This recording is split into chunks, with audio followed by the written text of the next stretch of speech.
This is St. Pete X, affectionately known as SPX. SPX brings you St. Pete's brightest business people, civic leaders, and citizens who share their insight and expertise as well as their love of our great city. SPX is presented by the St. Petersburg Group. Head to stpete.co to check out more episodes, and by St. Pete's most effective marketing agency, Big C. Browse to bigc.co to see their work. Now enjoy the conversation. Nadine, thank you for coming in. Cool. Thanks for inviting me. Yeah. So we're talking about St. Petersburg. Yes. How long have you been here? Wow, I have been in St. Petersburg for a while now. If I tried to calculate the years, it's been more than 10. More than 10. More than 10. More than 10 years. Yeah. So you've been through a lot of the changes. You've seen the kind of growth and the. Absolutely. Yeah. So if you sort of had to articulate how St. Pete has changed in the last 10 years, what sticks out in your mind? Well, I used to live across the bay, and my perception of St. Pete was, slow, quiet, not much going on. Some pretty places. And I worked at the Tampa Tribune, so we sort of had a rivalry with the St. Pete Times, which. So you're basically paid to not like St. Pete. Yeah, I was paid to not like St. Pete, and I took my job very seriously. And when I first moved or traveled to St. Pete, I didn't understand the grid. First Avenue South, First Avenue North. The roads that weren't the same road. Anyway, and I thought of Tampa as sort of grittier and more of a big city. But what I love about St. Petersburg is you get all of the cultural good stuff that you get in a big city with that kind of small town feel, where you see your city council members, you see the mayor, you see, you can have brunch looking at the water. You can walk up Central Avenue and encounter any kind of shop. Physically it's beautiful. I mean, the Dolly used to be right down the street from where I lived when it was in what looked to me like a converted elementary school. And I would go there all the time. The artwork is amazing.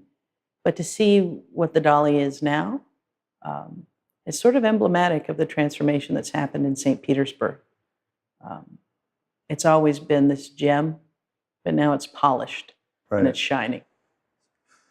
And where do you feel like we're headed? So if we're, how much more polishing is there to do on the gem? And if you think about sort of the growth of some of the cities like Austin, or even looking back to San Francisco, cities that may have had an equivalent vibe in their early days. Do you see us going in that direction, or?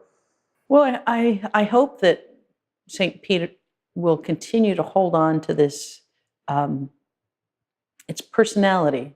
It's Studio 620. It's the artist feel. It's the sort of bring a really good idea, and you're going to find a place where people are going to get excited about it here. So I hope that it maintains that balance of being a place that, tourists want to come here. It's a neat place. You're gonna have lots to do. It's beautiful, but it's very livable. It's not just built around tourism. It's built for the people who live here to enjoy it, and that's part of what I really love about our city.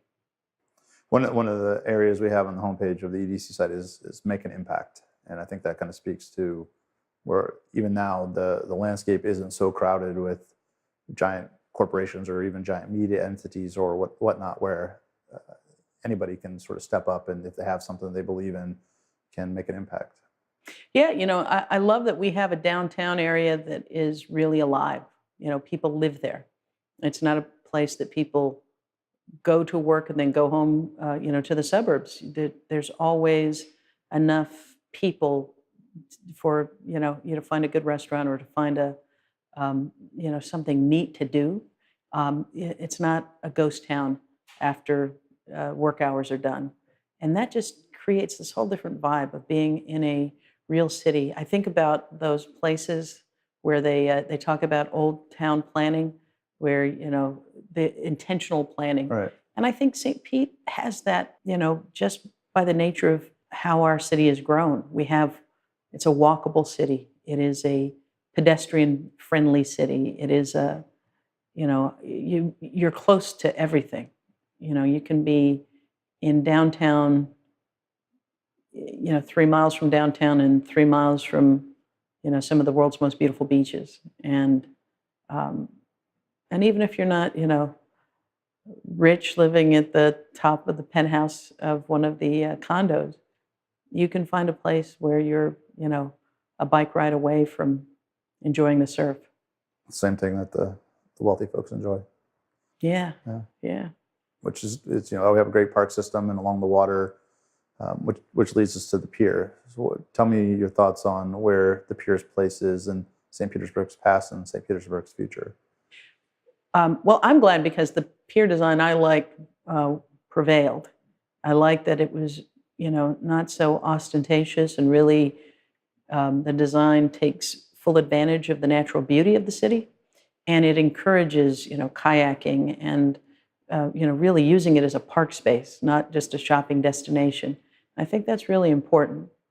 I'm a parent of a 6-year-old, and finding the places to take him that aren't just about stopping and buying ice cream or, but are, places to engage nature and run around and get some physical exercise. All of that, I like that that we are going in the direction of moving away from the upside down pyramid to a place that invites you to come and listen to music, watch a concert, go and really enjoy the amenities that nature has provided. Right. Cool. So our kids go to school together, and we found a special place there in Montessori. Obviously we have some shortcomings as well, more in the public realm. What are your thoughts on the current state of education? Where do you think we need to focus resources to make it more equal for everyone? I think that the education system in St. Pete, in this county, has really taken a hit. The coverage of it has been really quite, laid bare some fundamental challenges that are not new, and are going to require a community to rally to improve. And at the same time, I know that we also have some gems within our some really impressive schools within the school system. I'm a firm believer that your zip code shouldn't determine the level of education and the quality of education that your child gets. And at the end of the day, we all have a vested interest in making sure that every single young person gets the best possible education they can receive, not just our own children. I'm a huge fan of the Montessori technique for schooling, and I'm glad to see that there are public schools that have embraced Montessori as well. So I think that education has to be a priority, especially making sure that that early education period that really shapes so much of who young people are going to be, how they feel about learning, and sets the path for what school is going to be for them and what life is going to be for them. So it's an area that I'm personally committed to and interested in, and we've got to make sure that as the city becomes what it can fully become, there's got to be a place for the workers, for the folks who aren't retirees and aren't wealthy, and this is their second home. It's got to be a place where everybody can really live and have a quality of life. And I think that we're working on that balance. And we live in a pretty modest house, but I can get on my bike and within 5 minutes be sitting on a pier watching the sunset. Right. It's a good life. Yeah, it certainly is. So I'm going to say a statement, and that has been sort of said with pride, and given you're very politically active with Equality Florida, and I'm going to see if you agree with it and sort of get your thoughts on it. So So people are proud. They use the word purple. They say that we have a purple city, and that the red and the blue, the left and the right, seem to work together here more so than in the average city. Would you agree with that? And how do you feel? How do you feel we sort of stack up as general citizens in our city versus we'll call it national political identity? Yeah, I don't know.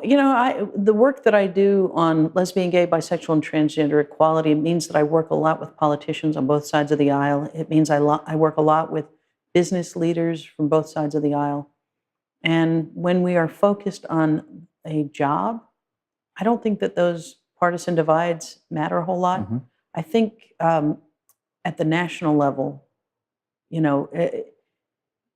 I like a world in which people are persuaded by ideas and where people are led by values, not political parties. And to the degree that people have a great deal of civic pride and want to find solutions, then I think that's true of St. Pete, that the political divide doesn't matter as much. I think it matters much more when you see what's happening in Tallahassee and you see what's happening in Washington, where putting on the jersey of a political party actually means that people set aside their own individual values, what they know is the right thing to do, in order to be loyal to their team's jersey. And that is doing us a lot of harm. So you think that's a fair statement then, that we are, compared to as much as you would know from the average city, we do obviously there's always room for improvement, but something we can take a point of pride with, that we do put the good of the city above the jersey. I think largely that's true, but ask me in the middle of an election season when people are bringing some national figures from their party into town. I think mostly it's true. I won't say it's always true, but mostly it's true. Yeah. And I do think that love for the city and the sense that we can do really great things if we get together. I took a trip to North Carolina recently with the Chamber of Commerce, and it was a great trip. And it was, I couldn't tell you how many Democrats and I couldn't tell you how many Republicans were on the trip. Right. What I did know was that these were all folks who cared a lot about how we can learn from what other cities are doing well and be proud of the things that we do better. And so I think that spirit is very strong here. Yeah, and I think it's important to keep reminding ourselves of that as we move into what's going to be a pretty interesting election, and hopefully everybody keeps that perspective in mind, and obviously people will support who they support, but there are there are ways to do it right. Well, I think even going back to the school system, the history of every major city involves some pretty consistent things: segregation, a system that very intentionally, when big things needed to be built, it displaced the Black community. When schools were being built, it displaced Black property owners. So we are dealing with systemic issues when we talk about any major city, and the ones that intentionally look to heal those injustices and really create opportunity are the cities that thrive. And the ones that try to paper over those realities, that struggle never ends. And so, doing the human rights work that I do, I think that when St. Pete began to become very serious about talking about diversity and inclusion and making sure that the policies of the city reflect that, because it really sends a message that you're welcome here. Come here and bring your best ideas. Come here and work hard on something. And we're not going to put artificial obstacles in your way. And we have to make sure that in addition to diversity and inclusion, we also have justice, fairness, and a system that really isn't stacked against those that it's traditionally not always included. So, our education system is one place where that shows up. We've done a lot of work in the city around policing and what that means, particularly in the Black community. So these are conversations. They're not always easy conversations, but they're necessary. They're essential. for a city to really gel, for everybody to have a vested interest in seeing our city grow. It's got to grow for all of us. So, if a potential, back with sort of the EDC hat on, if a potential owner of a company, has their 40 or 50 employees, and inclusivity and diversity is important to them, what can you tell them about St. Pete as far as their comfort level with coming down here and knowing that need will be served? Yeah, I remember I was talking to the CEO of a major company that was based, that still is based in St. Pete, and I was trying to convince her to join our program called Equality Means Business, and basically I was doing my pitch about how important it was for business leaders to to stand up for these principles of equality, fairness, equal opportunity, and she just stopped me and she said, I'm already with you. We have an international staff. We have to bring talent from all over. And I don't just have to sell them on my company, I have to sell them on this city. Mm-hmm. And part of what's really important to me, if an employee's gay, I don't have to explain why they are going to be treated differently, not have the same rights under the law, because our city has made sure that these protections are in place.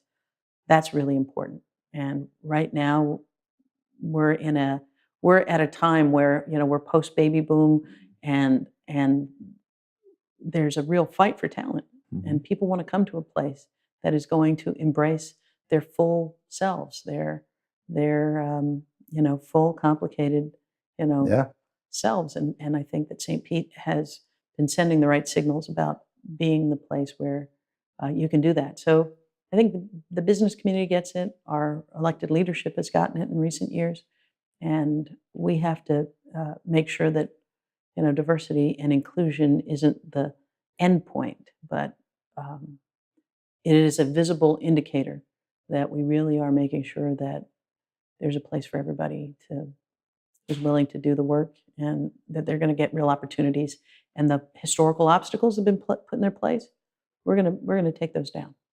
So it's for what it's worth, the way you're working on this, the vision and positioning for the EDC. If you look at our website, there's basically 4 sections, and the headlines are make an impact, opportunity, inclusivity, and then right city, right time, and a sense of place and a sense of purpose. So what we're leading with are those intangible but hugely important aspects of the city, because that's exactly the kind of people that we want to choose us, and that we want to choose them in how we're putting ourselves out there. So moving along this, let's talk about the time, or the timing of St. Pete now. So where do you see St. Pete's 10 years from now? So we're 10 years out, sort of a little bit more than 10 years since our Renaissance has started. Right. And you've been here for most of that. Transitioning into 10 years into the future, what are your hopes? What are your cautions? What are your thoughts on where we're moving? I graduated from USF in Tampa, and so I've watched the USF St. Pete campus really just take off, and it's nice living in what is increasingly a university town. Mm-hmm. I think that brings just some good energy and opportunities to a city. So I like seeing that growth. I want to see the commitment to a strong education system really play out. I'd like my son to have lots of options when it comes to education. I don't want to have to pick through and find the school that's got the right kind of programs and the right reputation and the right um, safety and inclusion.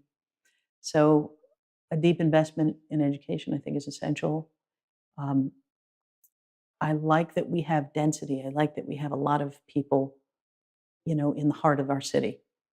I think that because I think it invites new business, new innovators to come to a place that is drawing people,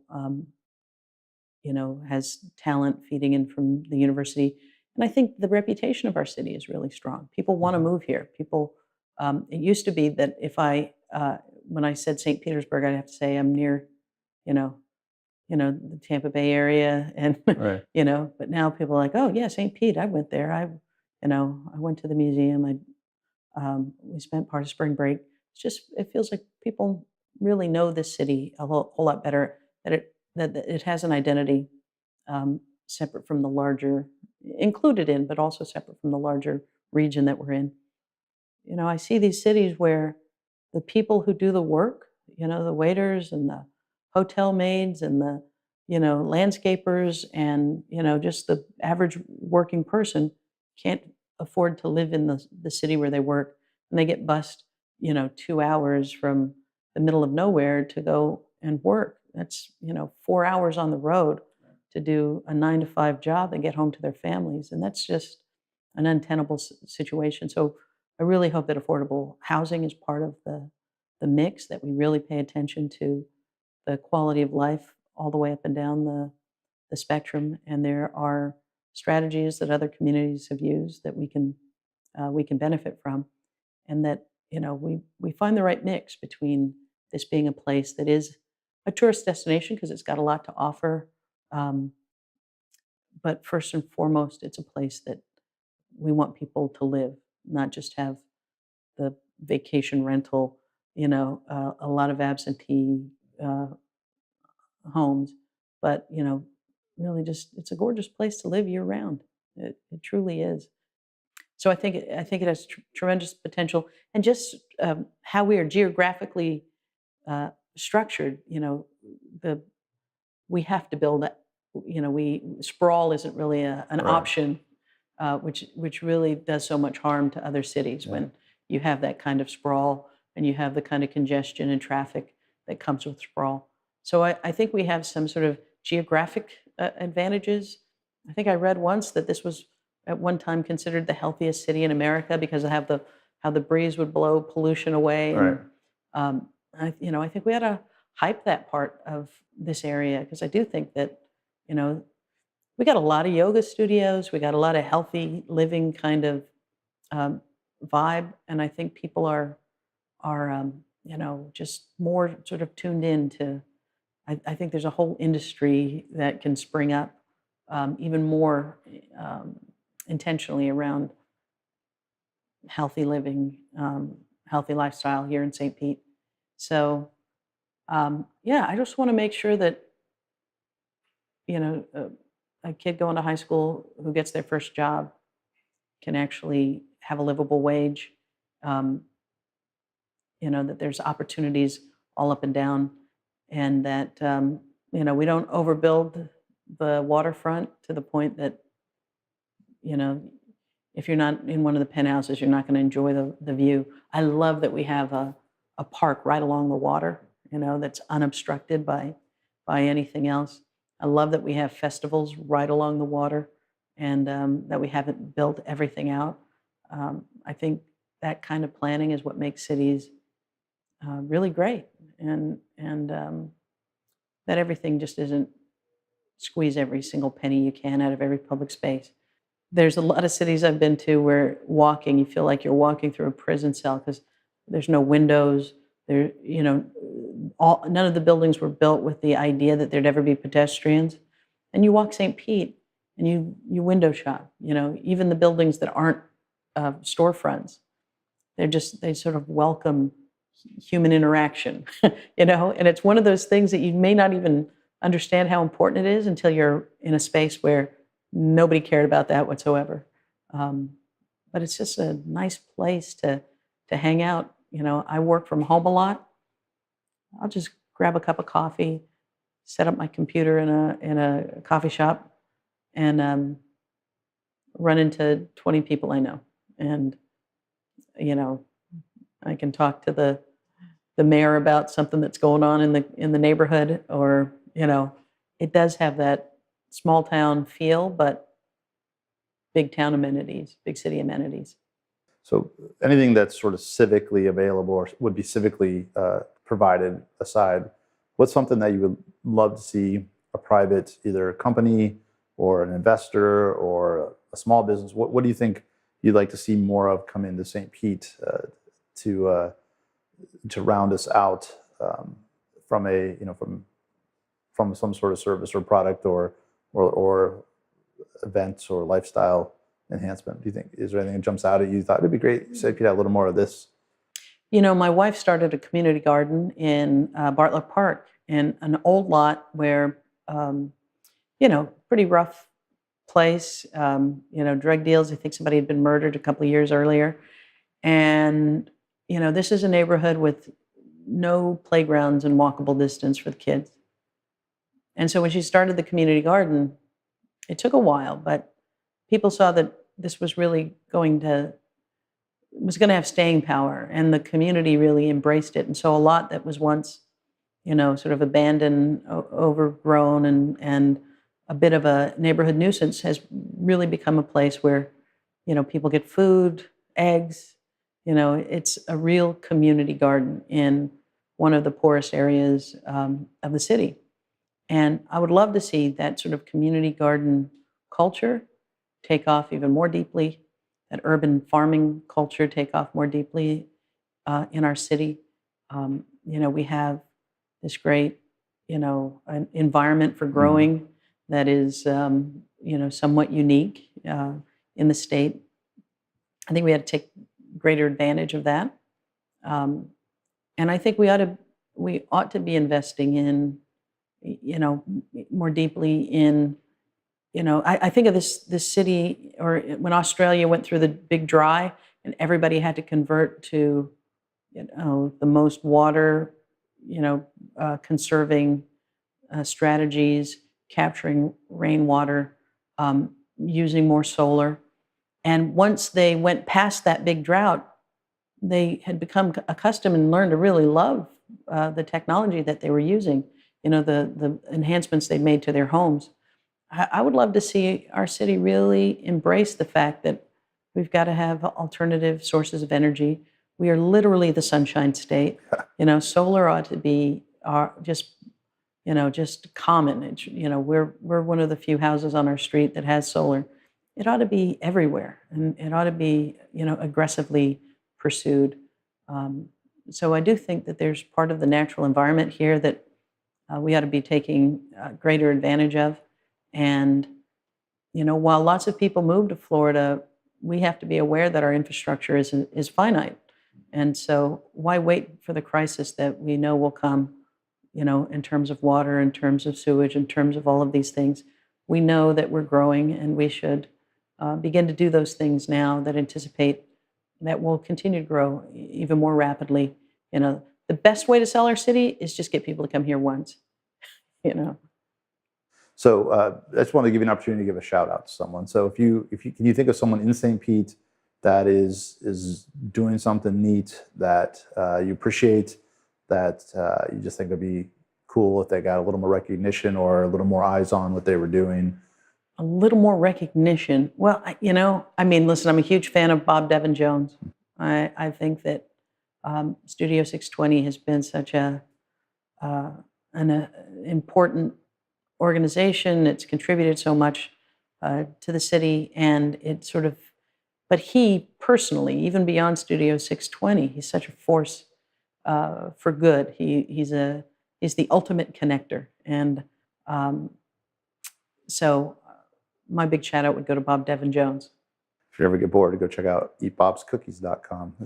Yes, I've had Bob's cookies. I've had the pleasure of eating Bob's food. Yeah. And if he decides to put the theater and artistic side away, well, it wouldn't. His food is artistry in and of itself. It really is. If you ever have the opportunity to sneak into his refrigerator, I highly recommend it. Okay. You'll bail me out if I get arrested for breaking and entering? No. Okay. I'll deny all of this. Okay. So let's turn a little bit to what you're saying. I know you're traveling a lot now. What are you spending your days on now, and how's that going? So Equality Florida is the statewide lesbian, gay, bisexual, and transgender education and advocacy organization. So we've, over the last 20 years, we just turned 20, we have spent a lot of time working with local communities to pass non-discrimination laws and to push the state to do the same.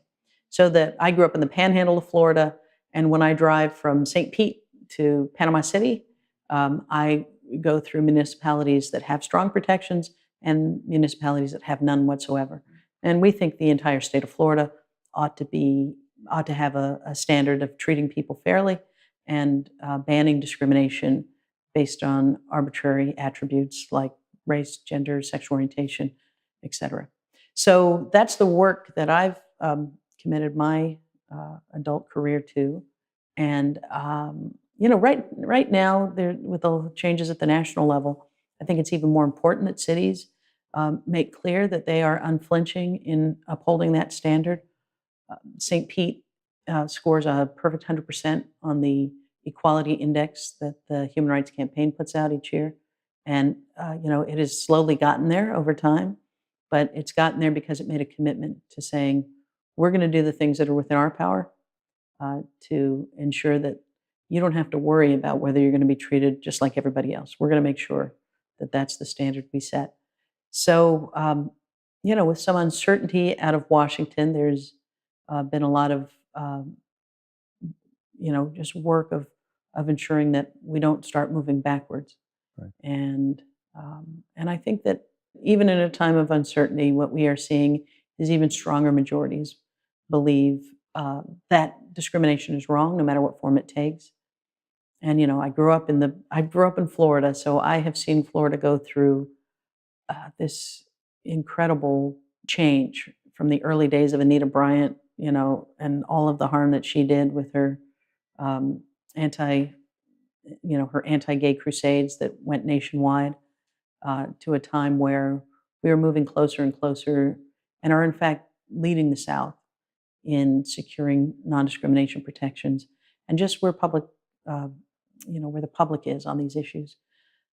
I'm continuing to believe that between the push from the cities, from the public, from business leadership, and from a growing bipartisan cadre of elected leaders, we're going to get a statewide non-discrimination act passed.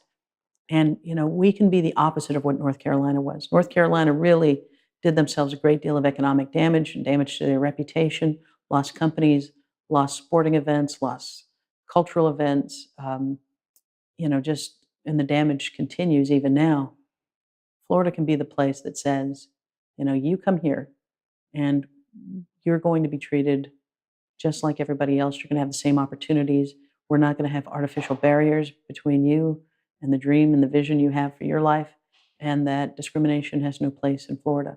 And we can go after every business that any state that fails to uphold that standard loses. I think it's the right thing to do, but economically, it's the smart thing to do, and I think it's why St. Petersburg has become one of the cities in Florida that has really worked to achieve that 100% municipal equality index standard, because they understand the message that it sends and the invitation that it offers for people to come here and get educated, build a career, raise a family, and just enjoy the beauty and the opportunity that St. Pete has to offer. That's brilliant. You've made it to the end of another great episode. For show notes, head to stpete.co to the show notes page, which includes links to all the resources mentioned in the show, as well as quotes and key insights from the show and information about the guest and the host. Thanks again to our sponsor, Big C. Head to Big C, that's BIGSEA.co, to check out their work. And if you like what you heard, make sure to share this episode on social media and leave a comment. See you next time.